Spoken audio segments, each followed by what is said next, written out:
સુરેન્દ્રનગરના પાટડીમાં એક ઘટના બની। આમ તો આ ઘટના ગઈકાલથી ચર્ચાઈ રહી છે, જેના હાલ બે એંગલ દેખાઈ રહ્યા છે। ઘટનામાં થયું છે કંઈક એવું કે પોલીસ કર્મચારીઓ અને અધિકારીઓએ એક વ્યક્તિને માર માર્યો છે। હવે આખી ઘટનામાં વાંક કોનો તેને લઈને ચર્ચાઓ ઉઠી છે। શું છે સમગ્ર ઘટના, જાણીએ અહેવાલમાં। જય હિન્દ। BSI TV ન્યૂઝ પર આપની સાથે હું છું નિધિ ગઢવી। ગઈકાલે સુરેન્દ્રનગરના પાટડીની સરકારી હોસ્પિટલનો એક વિડીયો વાયરલ થયો હતો, જેમાં જોઈ શકાય છે કે સ્ટ્રેચરમાં એક વ્યક્તિનો મૃતદેહ પડ્યો છે। તેની બાજુમાં તેમના સગા ઊભા છે, જે આક્રોશ સાથે કંઈક માંગણીઓ કરી રહ્યા છે। પછી પોલીસ ટીમમાંથી એક વ્યક્તિનું બાવડું પકડીને ઉગ્ર રજૂઆત કરે છે, અને પછી પોલીસ એક થપ્પડથી શરૂઆત કરીને એ વ્યક્તિને કેટલાય થપ્પડ મારે છે। સૌપ્રથમ તો આ વિડીયો જોઈએ, પછી આગળ વાત કરીએ।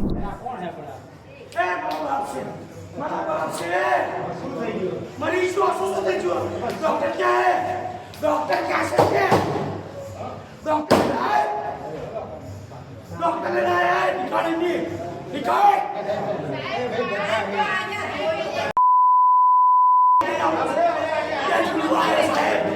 સાહેબ નાવડી શું હે? એ ભલે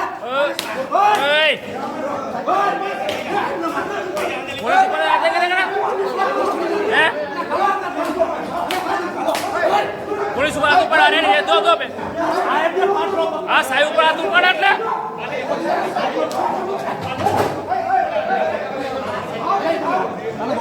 સમગ્ર ઘટના અંગે જિલ્લા પોલીસ વડાએ તપાસના આદેશ આપ્યા છે, અને ધાંગધ્રાના ડીવાયએસપી જેડી પુરોહિતને આ કેસની તપાસ સોંપવામાં આવી છે।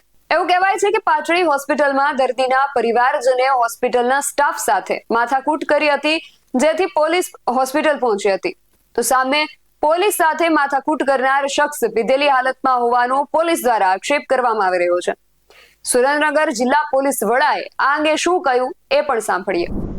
ગઈકાલે એક જે વિડીયો મીડિયામાં વાયરલ થયેલ છે, એની પ્રથમ દ્રષ્ટિએ તપાસ કરતાં લગભગ 4 દિવસ પહેલાં પાટડી હોસ્પિટલમાંથી પાટડી પોલીસ સ્ટેશનને એક વર્દી લખવામાં આવેલી હતી કે એક વ્યક્તિ કે જેમનું હાર્ટ એટેકથી અવસાન થયેલું છે, એમના જે પરિવારજનો છે એમાં એક વ્યક્તિ દારૂ પીને હોસ્પિટલમાં અને ડૉક્ટરો સાથે માથાકૂટ કરે છે।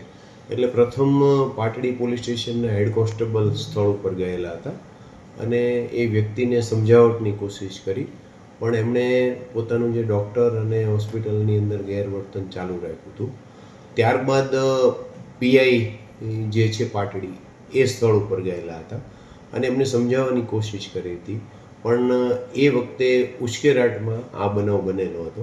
આ બનાવને ધ્યાને લઈ અને ડીવાયએસપી ધાંગધ્રાને એક ઇન્ક્વાયરી આપવામાં આવેલી છે। એટલે આ જે વિડીયો જે છે એ વિડીયોના પહેલાં અને પછી શું બનેલું છે એની તમામ વિગતો ધ્યાને રાખી અને ડીવાયએસપી ધાંગધ્રા પ્રાથમિક તપાસ કરશે, અને એમાં કોઈ પણ કસૂરવાર જણાશે તો એમની વિરુદ્ધ યોગ્ય તે પગલાં લેવામાં આવશે। મારામારીનો આ જે વિડીયો વાયરલ થયો, તેની પહેલા અને બાદમાં શું બન્યું તે તમામ વિગતો અંગે તપાસ બાદ કસૂરવારો સામે કાર્યવાહી થશે તેવું જિલ્લા પોલીસ વડાનું કહેવું છે।